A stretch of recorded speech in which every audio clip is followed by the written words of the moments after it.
Mes très chers amis, aujourd'hui, en ce jour de Tisha B'Av, jour dur pour Am Israël, jour de lamentation, jour de pleurs, jour de deuil. J'ai écouté de Raffenger qui a donné une très belle explication qui disait « Pourquoi se lamenter sur quelque chose qui s'est passé il y a 1954 ans ?» Deuxième Beth Amikdash a été détruit il y a de nombreuses années. Normalement, lorsqu'il y a quelque chose de dramatique qui nous arrive, tourne la page, ça y est, oublie. Pourquoi se rappeler et pourquoi se lamenter encore une nouvelle fois? Alors il est vrai que Chachamim nous explique et nous disent Kol Dor, chaque génération où le Beth Amikdash n'a pas été reconstruit est une génération qui mériterait que le Beth Amikdash soit détruit. Alors, pour moi, Raphaël, malheureusement, le Beth Amikdash n'a pas été construit dans ta génération.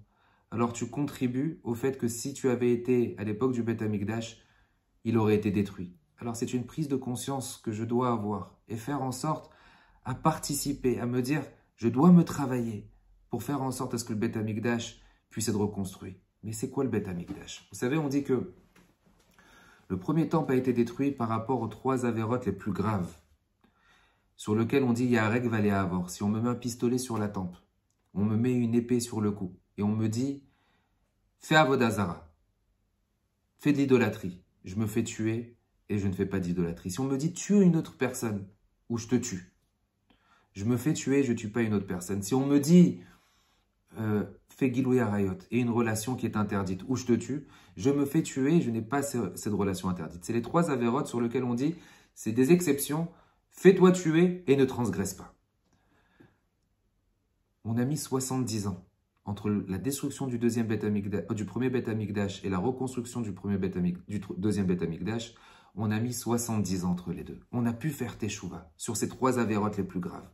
Le deuxième Beth Amikdash, nos sages nous enseignent et nous disent qu'il a été détruit à cause d'une avéra, Sinatrinam, la haine gratuite. 1954 ans plus tard, on n'a pas encore fait Teshuvah dessus. On n'a pas fait Teshuvah sur cette avéra qui est tellement grave.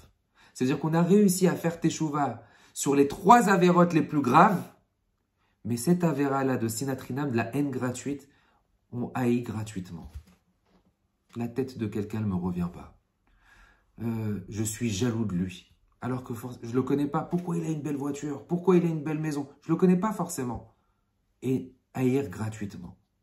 À la place d'être content de la réussite de l'autre, on peut... Et 1954 ans, on n'a pas encore fait Teshuvah dessus. On a un pasouk qu'on lit dans Echa.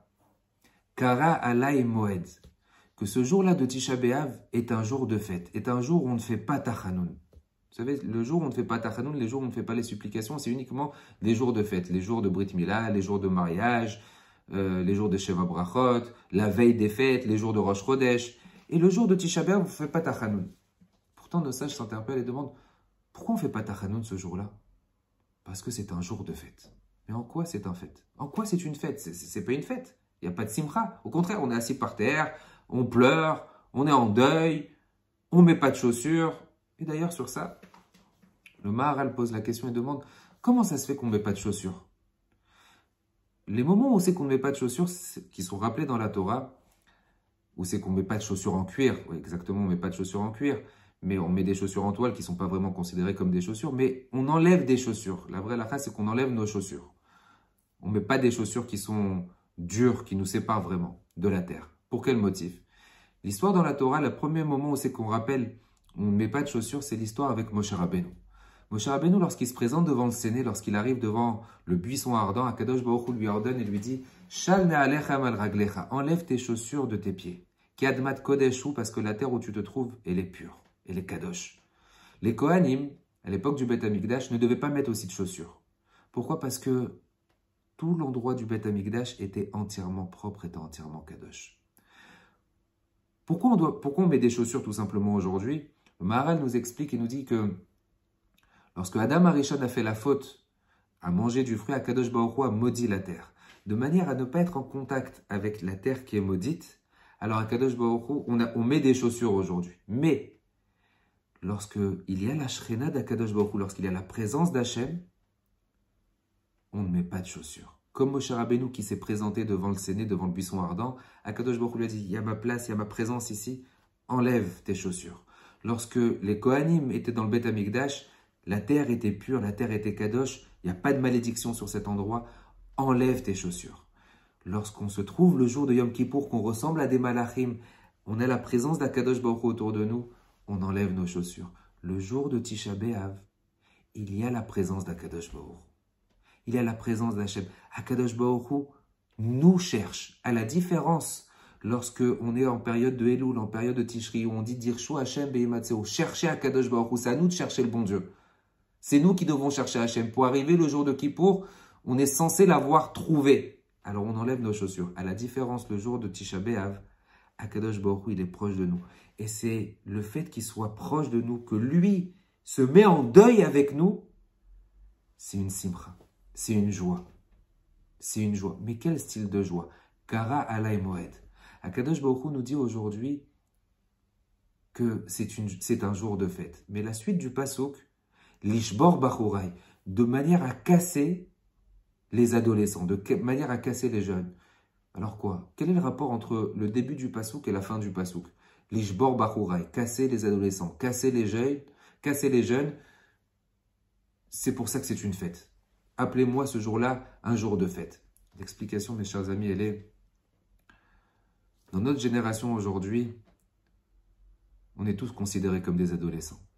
Du fait qu'il y a tellement un Yetzer Hara qui est puissant, le Yetzer Hara est tellement fort, qu'à l'âge de 20 ans, 30 ans, on a exactement la même pulsion, les mêmes envies que l'âge de 18 ans, que l'âge de 17 ans. On a le même Yetzer Hara, la même difficulté. C'est quoi l'Ishbor Bachurai? Ezeu Chacham, qui est l'homme intelligent, celui qui se projette dans le futur. Lorsque on est jeune, on a le devoir de se projeter. Si je fais des erreurs aujourd'hui, si je ne me casse pas maintenant, ça risque d'avoir des répercussions qui seront énormes plus tard. Ce qu'Akadosh Baruch Hu nous demande aujourd'hui, c'est avec toutes les difficultés qu'on a. Et on peut se dire, mais c'est dur, ça va être difficile de pouvoir servir Hachem plus tard. Kadosh Baruch Hu te demande, essaie de prendre conscience. Ne t'inquiète pas, aie espoir. Akadosh Baruch Hu, il est avec toi. Akadosh Baruch Hu, il est proche de toi. Aujourd'hui, on a des chorban, on a des destructions dans nos propres Beth Amikdash. C'est quoi nos propres Beth Amikdash? Vous savez, c'est quoi notre Beth Amikdash, mes chers amis? C'est nos familles, notre cadre familial, nos maisons.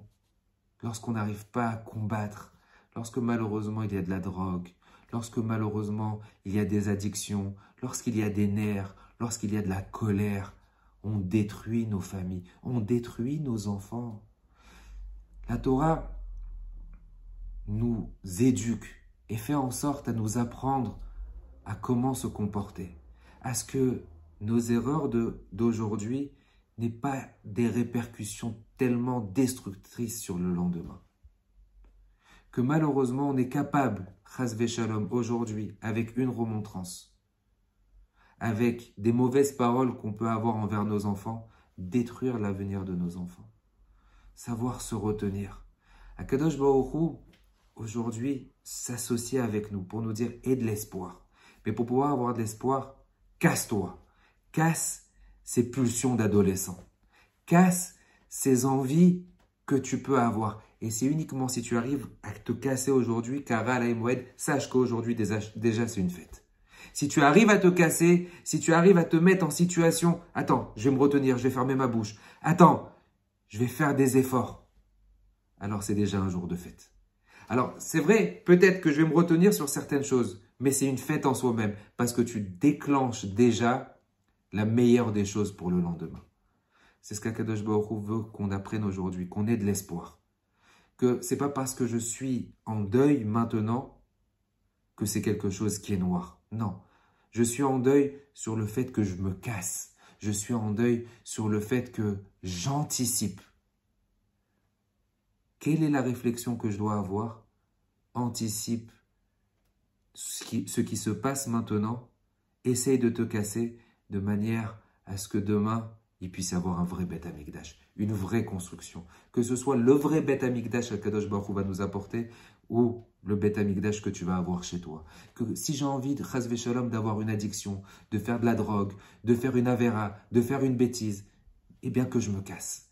que je me casse aujourd'hui, ça sera la plus belle des constructions de demain. Et pas avoir une destruction chez moi aujourd'hui. Alors il est vrai que c'est un moment de deuil. Mais dans ces moments de deuil, c'est un moment de joie, de simcha, parce que c'est une construction pour demain. C'est une construction que Akadosh Baruch Hu fera en sorte à nous apporter ma chère Tzidkenu, fera en sorte à ce que dans nos foyers, dans nos familles, ça sera beaucoup plus serein et beaucoup plus constructif, Bezrat Hashem. Qu'on ne voit plus ce jour, qu'on puisse voir Bezrat Hashem, ma chère Tzidkenu, Bimera Beyamenu, qu'Akadosh Baruch Hu Yomar Daï Letzarotenu, Bezrat Hashem.